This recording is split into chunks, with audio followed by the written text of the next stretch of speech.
G K മാജിക്കിലേക്ക് വീണ്ടും സ്വാഗതം. കഴിഞ്ഞ ക്ലാസ്സിൽ നമ്മൾ വൈസ്രോയിമാരെ കുറിച്ചാണ് പഠിച്ചത്.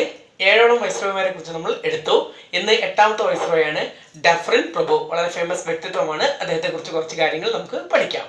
അതിന് മുമ്പ് ഇതുവരെയും ഈ ചാനൽ സബ്സ്ക്രൈബ് ചെയ്യാത്ത ആരെങ്കിലും ഉണ്ടെങ്കിൽ ചാനൽ സബ്സ്ക്രൈബ് ചെയ്യണമെന്ന് അപേക്ഷിക്കുന്നു. നമുക്ക് ക്ലാസ്സിലേക്ക് കിടക്കാം. ഡഫറിൻ പ്രഭു കേട്ടിട്ടുണ്ടായിരിക്കും. ഇദ്ദേഹവുമായി ബന്ധപ്പെട്ട് നമ്മൾ മെയിനായിട്ട് പഠിക്കാനുള്ള ഒരു പോയിന്റ് ഇന്റർനാഷണൽ കോൺഗ്രസ് INCയുടെ രൂപീകരണ വേളയിലെ വൈസ്രോയി. എത്രയോ തവണ പരീക്ഷയ്ക്ക് വെച്ചിട്ടാണ് INCയുടെ രൂപീകരണ വേളയിലെ വൈസ്രോയി ആര്. ഓക്കെ, ഞാൻ ഒരു സിമ്പിൾ ട്രിക്സ്, ഒരു ചെറിയ കോഡ് പറഞ്ഞുതരാം. ഒന്ന് പഠിക്കാം. എളുപ്പം ഓർത്ത് വെക്കാനുള്ള കോഡാണ്. കുറഞ്ഞ പോയിന്റ് അല്ലേ ഉള്ളൂ അല്ലേ.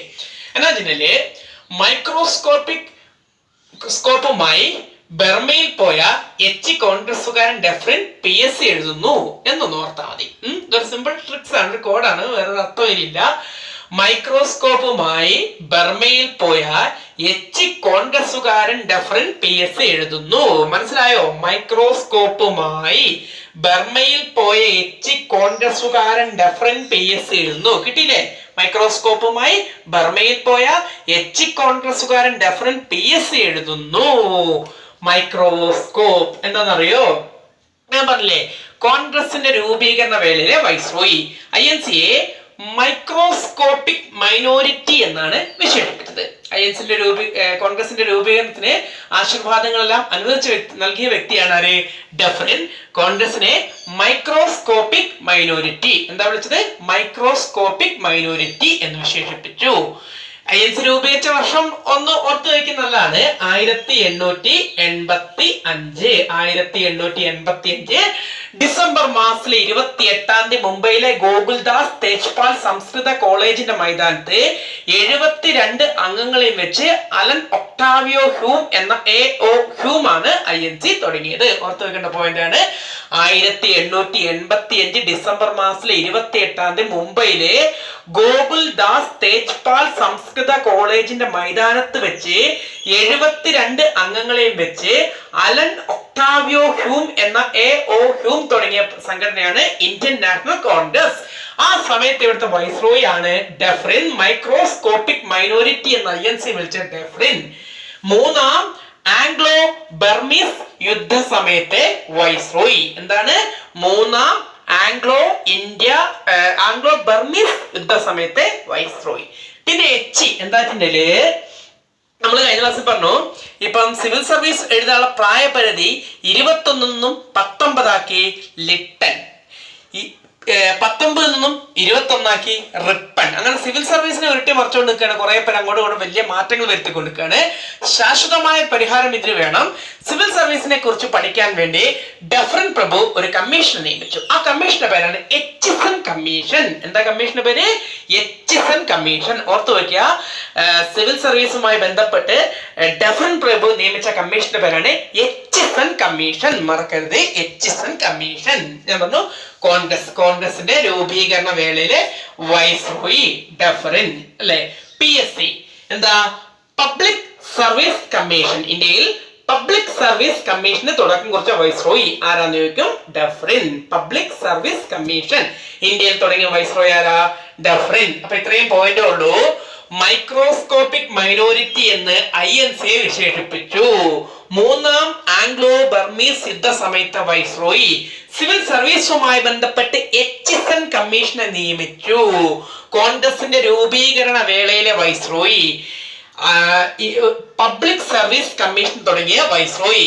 മൈക്രോസ്കോപ്പുമായി ബർമയിൽ പോയ കോൺഗ്രസുകാരൻ ഡഫറിൻ PSC എഴുതുന്നു. മൈക്രോസ്കോപ്പിക് മൈനോരിറ്റി എന്ന INC വിശേഷിപ്പിച്ചു. INCയുടെ രൂപീകരണ വേളയിലെ വൈസ്രോയി. സിവിൽ സർവീസുമായി ബന്ധപ്പെട്ട എച്ചിസൺ കമ്മീഷനെ നിയമിച്ചു. മൂന്നാം ആംഗ്ലോ ബർമീസ് യുദ്ധ സമയത്തെ വൈസ്രോയി. പബ്ലിക് സർവീസ് കമ്മീഷന് തുടക്കം കുറിച്ചു. ഇത്രയും പോയിന്റുകളാണ് ഡഫറിൻ പ്രഭുവിനെ കുറിച്ച് പറയാനുള്ളത്. ഇനി അടുത്ത വൈസ്രോയാണ് ലാൻസ് ഡൗൺ പ്രഭു. വളരെ കുറച്ച് പോയിന്റാണ് ലാൻസ് ഡൗൺ പ്രഭുവിനെ കുറിച്ചുള്ളത്. അതിന് ചെറിയൊരു കോഡ് ഞാൻ പറഞ്ഞുതരാം. ഒന്നാമത്തെ തരംതിരിക്കപ്പെട്ട സിവിൽ സർവീസുകാരൻ ഡ്യൂറന്റ് ഡൗൺ ആയപ്പോൾ ഫാക്ടറിയിൽ വെച്ച് കൗൺസിലിംഗ് കൊടുത്തു. നാട്ടില് ഒരു സിവിൽ സർവീസുകാരുണ്ടായിരുന്നു, പേര് ഡ്യൂറന്റ്. അപ്പൊ ഗവൺമെന്റ് എന്തോ കാരണത്താൽ അയാളെ തരം താഴ്ത്തി. ഇപ്പൊ ചില സിവിൽ സർവീസുകാരെ തരം താഴ്ത്തൊക്കെ. അങ്ങനെ ഇയാളെ തരം തിരിച്ചു. തരംതിരിക്കപ്പെട്ടപ്പോൾ ഓട്ടോമാറ്റിക്കലി എന്താവും? ഇയാൾ ഡൗൺ ആയി, മാനസികമായി ഇയാൾ തകർന്നു പോയി. ഡൗൺ ആയ ആളുകൾക്ക് എന്താ കൊടുക്കുക? അവരുടെ ആറ്റിറ്റ്യൂഡ് ഇംപ്രൂവ് ചെയ്യാൻ വേണ്ടിയിട്ട് കൗൺസിലിംഗ് കൊടുക്കും. എവിടെ വെച്ചിട്ടാ? ഒരു ഫാക്ടറിയിൽ വെച്ചിട്ടാണ് ഇദ്ദേഹത്തിന് കൗൺസിലിംഗ് കൊടുത്തത്. ഇത്ര ഓർത്താൽ മതിയെ. തരംതിരിക്കപ്പെട്ടപ്പോൾ ഡ്യൂറന്റ് ഡൗൺ ആയി, അപ്പൊ അയാൾക്ക് കൗൺസിലിംഗ് കിട്ടി. തരംതിരിക്കപ്പെട്ട സിവിൽ സർവീസുകാരൻ ഡ്യൂറന്റ് ഡൗൺ ആയപ്പോൾ ഫാക്ടറിയിൽ വെച്ച് കൗൺസിലിംഗ് കൊടുത്തു. കിട്ടിയോ? ഒന്നുകൂടെ പറയാം. തരംതിരിക്കപ്പെട്ട സിവിൽ സർവീസുകാരൻ ഡ്യൂറന്റ് ഡൗൺ ആയപ്പോൾ ഫാക്ടറിയിൽ വെച്ച് കൗൺസിലിംഗ് കിട്ടി. തരംതിരിക്കപ്പെട്ട സിവിൽ സർവീസുകാരൻ ഡ്യൂറന്റ് ഡൗൺ ആയപ്പോൾ ഫാക്ടറിയിൽ വെച്ച് കൗൺസിലിംഗ് കൊടുത്തു. സിമ്പിൾ.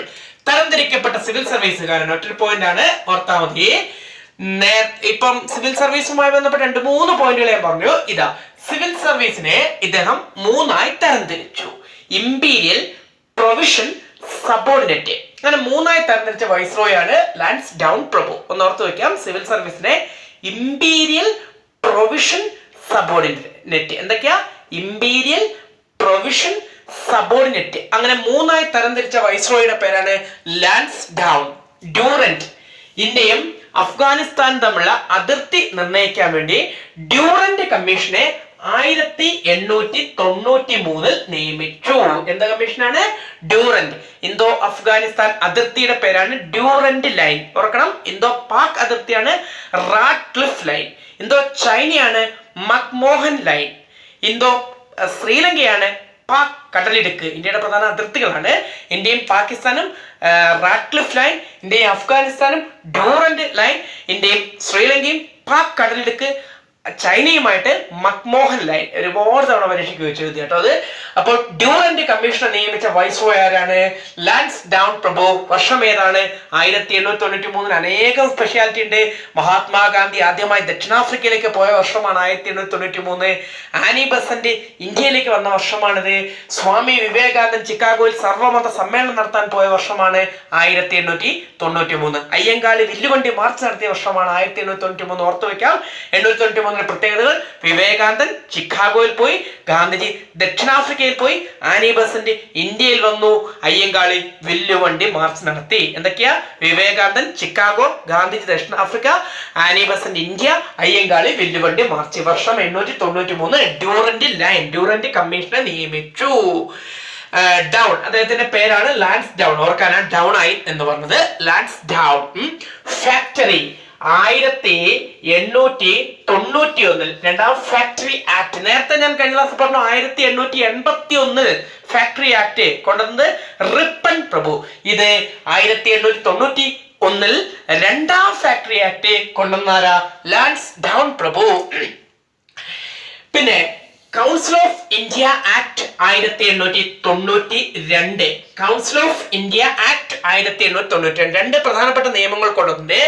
രണ്ടാം factory act 1891 council of India act 1892 കൊണ്ടുവന്ന വൈസ്രോയ് ആണ് ആര്?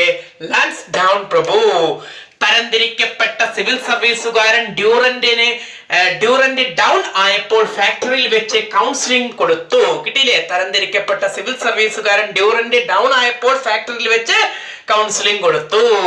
എന്താ? സിവിൽ സർവീസിനെ ഇമ്പീരിയൽ, പ്രൊവിഷൻ, സബോർഡിനേറ്റ് 3ആയി തരംതിരിക്കപ്പെട്ടു. ഇന്ത്യയും അഫ്ഗാനിസ്ഥാനും തമ്മിൽ അതിർത്തി നിർണ്ണയിക്കാൻ വേണ്ടി 1893 ഡ്യൂറന്റ് ലൈൻ, ഡ്യൂറന്റ് കമ്മീഷനെ നിയമിച്ചു.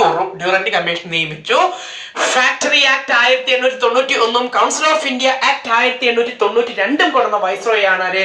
ലാൻസ്ഡൗൺ പ്രഭു. ഓർത്തു വെക്കുക. എന്തൊക്കെയാ point? Factory act 1891, council of India act 1892, Durand commission 1893 എന്നിവ കൊണ്ടുവന്ന ആരാണ്? ലാൻസ്ഡൗൺ പ്രഭുവാണ്. ഇത്രയും കാര്യങ്ങൾ ഓർത്ത് വെക്കുക. 1893 2-3 പ്രത്യേകതകൾ പറഞ്ഞിട്ടുണ്ട്. വർഷങ്ങൾ പഠിക്കാൻ പൊതുവെ ബുദ്ധിമുട്ടായിരിക്കും, പക്ഷേ ഈ വർഷങ്ങൾ ഇങ്ങനെ അറേഞ്ച് ചെയ്ത് പഠിക്കാൻ വളരെ എളുപ്പമുള്ള ഒരു വഴിയാണ്. 1893 എന്താ? നമ്മളെ അഫ്ഗാനിസ്ഥാനുമായിട്ടുള്ള അതിർത്തി നിർണ്ണയിക്കാനുള്ള ഡ്യൂറന്റ് കമ്മീഷൻ വന്ന വർഷം, ഗാന്ധിജി ദക്ഷിണാഫ്രിക്കയിലേക്ക് പോയ വർഷം, വിവേകാനന്ദൻ ചിക്കാഗോയിൽ പോയ വർഷം. നമ്മുടെ ആനി ബസന്റ് ഇന്ത്യയിലേക്ക് വന്ന വർഷം, അയ്യങ്കാളി വില്ലുവണ്ടി മാർച്ച് നടത്തിയ വർഷം 1893. മറക്കരുത്. അപ്പൊ ഇത്രയും കാര്യമാണ് ആരെ കുറിച്ച് പറഞ്ഞത്? ലാൻസ്ഡൗൺ പ്രഭുവിനെ കുറിച്ച് പറഞ്ഞത്. ഇപ്പൊ ഞാനിപ്പോ 9ഓളം വൈസ്രോയിമാരെ പഠിപ്പിച്ചിട്ടുണ്ട്. ഞാൻ അടുത്ത ക്ലാസ്സിൽ ഈ 9 വൈസ്രോയിമാരുമായി ബന്ധപ്പെട്ട മോഡൽ ക്വസ്റ്റ്യൻ, ഇവർ 9 വരെ എളുപ്പത്തിൽ ഓർത്ത് വെക്കാനുള്ള കോഡും ഇതുമായി ബന്ധപ്പെട്ട ഒരു മോഡൽ ക്വസ്റ്റ്യനും നമുക്ക് ചെയ്യാം. ഓക്കെ, അപ്പൊ ഇത്രയും കാര്യങ്ങൾ മനസ്സിലായല്ലോ. സോ ബാക്കി കാര്യങ്ങൾ നമുക്ക് അടുത്ത ക്ലാസ്സിൽ ഡിസ്കസ് ചെയ്യാം. So bye, take care.